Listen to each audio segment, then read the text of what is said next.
আপনারা বলেন যে শফিকুল ইসলাম মাসুদ আপনাদের ধানের শীষের আমি অবশ্য বাজার করে রাখি, আমার আব্বাজান রাখি, আমার বাবা বন্ধু বলেন, তার রাজনৈতিক শিষ্য বলেন। 50 বছর রাজনীতিতে আমার বাবা এই স্বর্গে, আপনারা শুনছিলেন স্বর্গে একটা গাছ ছিল, শুনছেন? কি গাছ? কি গাছ ভাই? গন্ধম বৃক্ষ।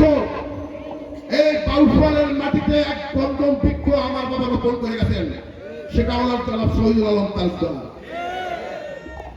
সেই বৃক্ষের গাছের ফলকে আমরা যুব সমাজ আজ ধ্বংসের মুখে। আমি চাবো না আমার সন্তান এই গাছের গন্ধম ফলের গাছকে তার জীবন নষ্ট করে দেয়। তাই আমাদের এই হাত থেকে রক্ষা করার জন্য রব্বুল আলামিন আমি মনে করি বাউফলে শ্রেষ্ঠ সন্তান শফিকুল ইসলাম মাসুদকে প্রেরণ করেছেন।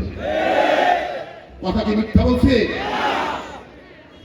তাহলে আমার সাথে আপনারা প্রতিজ্ঞাবদ্ধ হন, জালিমের প্রতি সবসময় সত্যের বিজয় হবে। 12 তারিখ থেকে দেখি হাতে গান, হাতে গান, মাশাআল্লাহ। 12 তারিখ সমস্ত জান ও মাল দিয়ে দাঁড়িপাল্লা শফিকুল ইসলাম মাসুদ ভাইয়ের ইনসাফের যে লড়াই, তার পূর্ণ বিজয় এনে দেব ইনশাআল্লাহ।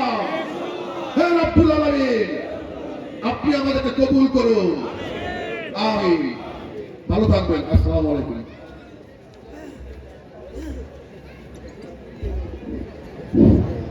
সম্মানিত উপস্থিতি, এই পর্যায়ে আপনাদের উদ্দেশ্যে গুরুত্বপূর্ণ বক্তব্য পেশ করবেন, যার বক্তব্য শোনার জন্য আমরা দীর্ঘক্ষণ যাবৎ উন্মুখ হয়ে আছি।